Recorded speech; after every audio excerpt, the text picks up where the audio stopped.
How's it going, everybody? Welcome back to New Mexico State Men's Basketball News. I'm Marshall. In today's video, we're going to be talking about our new assistant coach, Nick Matson.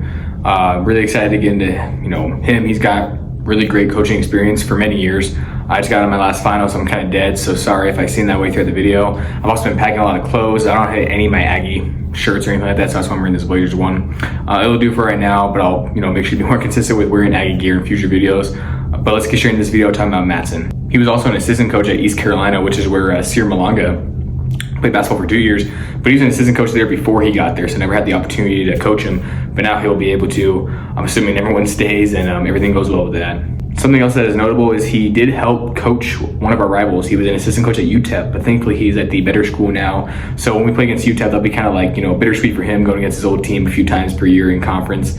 And then obviously UTEP leaving for the Mountain West and stuff, but we'll still play them probably twice a year regardless because we've always done that. Unless there's a chance Coach Hooten decides to only play one game against them, kind of like with UNM, which I don't know if we talked about on this channel. I think the first video I ever made with this new style of content talking about Aggie basketball was about how we only play against UNM once instead of twice. I understand a lot of fans being upset with it, but we were one of the only teams in the country playing our rival twice. Both our rivals twice at that, because there's 31 games usually, and especially now, we're going to probably have 20 conference games next year or for years to come.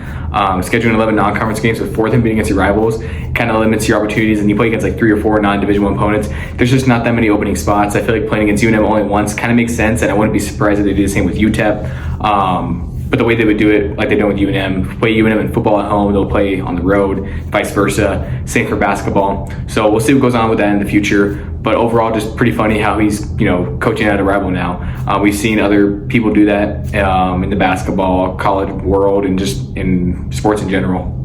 Before he was an assistant coach, he was at Fresno State as a graduate assistant for a long time, from 2011 to 2018, about 7 years overall. Then he went to El Paso sooner to that, from 2018 to 2021. Then he was at East Carolina, and then he was at Texas. May have been somewhere else, but that's the information I was able to find. Fresno State's obviously a really great basketball program, really historic, really tough team to beat. They've had multiple 21 seasons, especially with, him there coaching, and they had some good NIT experience, NIT appearances, NCAA appearances. So obviously Paul George went to Fresno State. There's been a lot of great basketball players that come out of Fresno State, and also pretty good in football too. They seem to be our kryptonite. Lost them in the bowl game in 2023, 37-10, and lost them last season 48-0. So we always get demolished by them. I can't remember any of the times we played against them, but I think we've lost to them. So hopefully if we play them in basketball, football, or any other sport, we can get a revenge on them and beat them. Our new quarterback, Logan Fife, actually played at Fresno State. Didn't get a whole lot of PT there. Didn't really get a chance to showcase himself, but he did at Montana State. Now he's here. So if we schedule a game against Fresno State, well, actually, no, we're not scheduling a game against Fresno State when the time he's here, because I know we're not doing it for this next year, but I was going to say if he stays for the next year, he could, but he's not going to have any more years of eligibility. But who knows, crazier things have happened, and guys have got more years of eligibility out of nowhere. So we'll see what goes on with that. I would like to have him longer because I feel like he's going to be a good QB, but unfortunately, probably only him for 1 year. Even though this isn't a football channel, it's talking about Aggie basketball. Good to just know, other sports as well and how it ties in together. I can't believe I almost didn't mention this. As you guys know, Fresno State was also on the WAC a long time ago. So former WAC opponent that he coached at, and then obviously Conference USA opponent UTEP used to coach at when they were still in the Conference USA, and then obviously we were still in the WAC. Funny how he has some similar ties. Same with East Carolina where Sear was at. Funny how all these things relate together in a way. He was also a graduate assistant at Murray State, which is where John Morant went to college. Obviously, he was there long before John Morant was there, but was able to help them lead to a 23-9 season.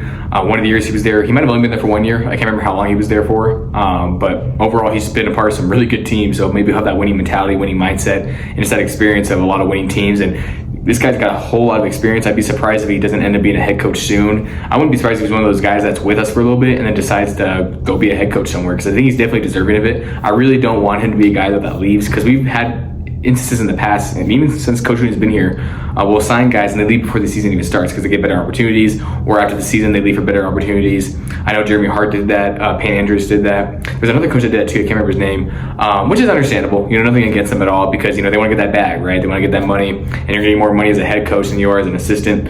So definitely can't blame them, and I don't think it's like anything against the program for them. I think they still love the programs they're a part of, and I think that he'll really love the Aggie program. I think we're really going to welcome him well, and you talk about our team and all the skill players we have. I think we got an amazing coaching staff as well. Really looking forward to see how they're all paired together. I think combining the two, we're going to win a lot of great games. And I think a lot of those leads that we blew last year won't be blown as much. I thought our coaching staff was great last year, but I think the improvement is definitely going to help. And that's just something where we just continue to blow leads and it just never stops. That'd be unfortunate.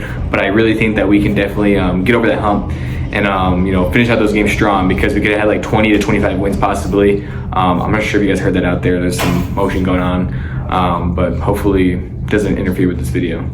I guess it wouldn't have mattered if it interrupted the video because we're done. I pretty much talked about everything I wanted to talk about.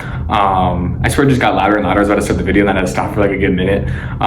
Maybe they heard me. I don't know. These walls are pretty easy to hear stuff through. But hopefully you guys got to learn more about our new assistant coach. I think he's going to be really good and just help us win a lot more games.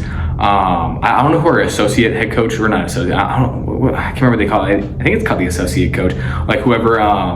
let's say the head coach obviously can't coach who would step up. I know there was a game this past year where Coach Hooten, he got ejected out of a game and Payne Andrews helped coach the end of the game. And, the guys were playing with a lot of fight, just couldn't get that win obviously because we were even going to lose the game regardless. And Coach Hooten being thrown out definitely wasn't an ideal situation.